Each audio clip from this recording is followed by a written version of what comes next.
Hallo Leute, guten Morgen, herzlich willkommen zu meinem Kanal. Heute habe ich ein Thema mitgebracht. எவ்வளவு நம்ம படித்தாலும் படிக்க ஆரம்பிக்கிறவங்களுக்கு இந்த அக்குசாட்டு டாட்டு வந்து ஒரு பெரிய சேலஞ்ச் தான். ஏன்னா நமக்கு தெரியாமலே தமிழில் அதை உபயோகப்படுத்திட்டு தான் இருக்கோம். ஆனால் அதை நம்ம இன்னொரு மொழிக்கு கொண்டு வரும்போது அது ஒரு பெரிய விஷயமாக தெரியுது. ஏன்னா நம்மளுடைய தாய்மொழியில் அது சின்ன வயசுல அது தெரியாமலே அதை நம்ம உபயோகப்படுத்திட்டோம். இப்போ நம்ம ஒரு எளிதான ஒரு வாக்கியம் எடுத்து அக்குசாட்டு டாட்டுவோடைய ஒரு பேசிக்கான ஒரு மூலதனமான விஷயம் என்ன அப்படிங்கிறத பார்க்கலாம். இப்போது நான் இருக்கேன், இது என்னது, இது தேர் பார்க், இது ஒரு மாஸ்குலின், தேர் பார்க். இப்போ நம்ம படிக்கும்போது நம்மளுடைய டீச்சர் சொல்லியிருப்பாங்க, லேரர் என்ன சொல்லியிருப்பாங்க, லேரர் ஆர்டர் லேரரின் இம்மர் லேர்னன் சி வித் தேம் ஆர்டிக்கல், எப்போவுமே ஆர்டிக்கலோடு படிங்க அப்படின்னு சொல்லியிருப்பாங்க. அது படித்தோம் அப்படின்னா நமக்கு ரொம்ப சுலபமாக வந்துடும். படிக்கும்போது பார்க்கை தேர் பார்க் அப்படின்னு சொல்லி படிக்கணும். நான் இந்த கலர் உபயோகப்படுத்துகிறேன், பல இடத்துல நான் சொல்லியிருக்கேன். இப்போது நான் பார்க்குக்கு செல்கிறேன். நான் தமிழில் சொல்லும்போதே பாருங்கள், இந்த இக்கு கூ போட்டனா பார்க்குக்கு, இதுதான் அக்குசாட்டு. நான் தமிழில் நமக்கே தெரியாமலே பயன்படுத்திகிட்டு இருக்கோன்னு சொன்னோன்னா இதுதான் அது. நான் எங்கே இருக்கேன் அப்படின்னு கேட்டிங்கன்னா, நான் பார்க்கில் இருக்கிறேன், இல் சொல்லிடுவேன். இதுதான் டாட்டு. நான் பார்க்குக்கு, நான் பார்க்கு செல்கிறேன், பார்க்கு செல்கிறேன்னு சொல்ல மாட்டோம், பார்க்குக்கு செல்கிறேன். பூங்காவிற்கு செல்கிறேன், நான் பூங்கா செல்கிறேன், நான் பூங்கா இருக்கிறேன் அப்படின்னு சொன்னோன்னா அது அர்த்தம் நமக்கு கிடைக்காது. அதனால தான் இப்போ நான் பார்க்குக்கு போகிறேன் அப்படின்னு சொல்லும்போது நான் வெள்ளை இங்க் எடுத்துக்கிறேன், கேய, ஏன்னா அந்த கேயன் அப்படிங்கிற வெர்போடைய கான்ஜுகாட்சியான் இஷ்ஷுக்கு கேயன்னு வந்துடும். கேய தேர் பார்க் அப்படின்னு சொல்லிட்டோன்னா நமக்கு சரியாக வராது, அர்த்தம் கிடைக்காது. நான்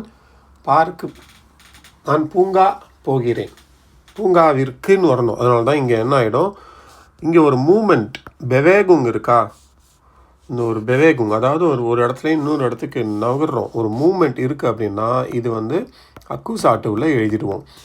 இப்போ அக்குசாட்டுவில் தேர் பார்க் என்ன வரும், தேன் பார்க், பார்க்கிற்கு, அப்படி தான் புரிஞ்சுக்கணும். தேன் பார்க் அப்படின்னாலே அது தேன் பார்க், பார்க்கிற்கு.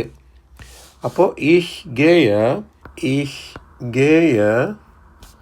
in den Park, பார்க்கிற்கு செல்கிறேன். ich gehe in den Park. புரிஞ்சுடுதா? இப்போ அடுத்தது டாட்டுவுக்கு வருவோம். நான் எங்கே இருக்கேன், இது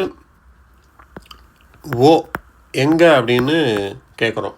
ich bin, I am, நான், ich bin in their பார்க்குன்னு சொன்னோம் அப்படின்னா சரியாக வர. ஏன்னா பூங்கா அப்படின்னாலே தேர் பார்க், அதனால் நம்ம அதை மாற்றணும் பூங்காவிற்கு.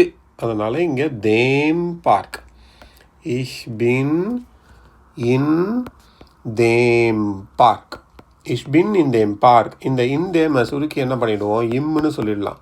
அதனால் ich bin im Park, ich bin im Park. இப்போ இது டாட்டிவ் ஆயிடுச்சு.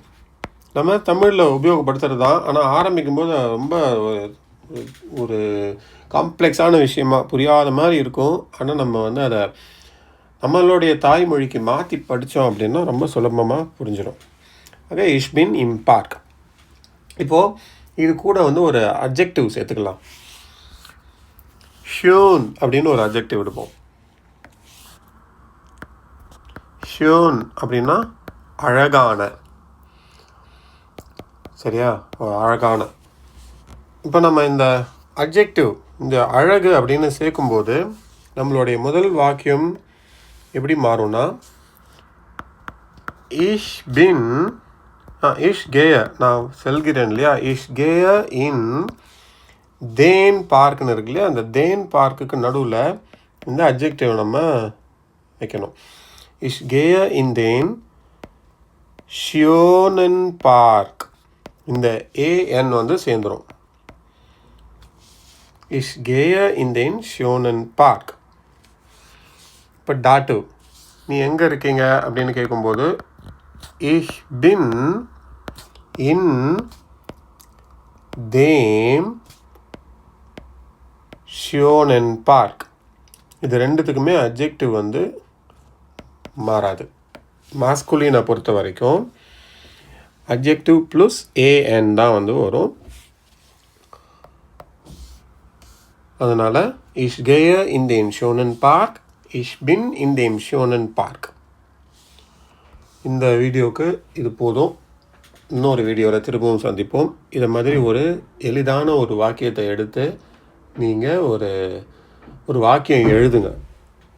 நீங்கள் செல்கிற ஏதோ ஒரு இடத்த எடுங்க, ஒரு மாஸ்குலின் இடமா எடுத்து அதுக்கு ஒரு அட்ஜெக்டிவை சேர்த்து நீங்கள் அங்கே போகிறீங்க, நீங்கள் அங்கே இருக்கீங்க அப்படிங்கிறத bitte schreiben Sie im Kommentare.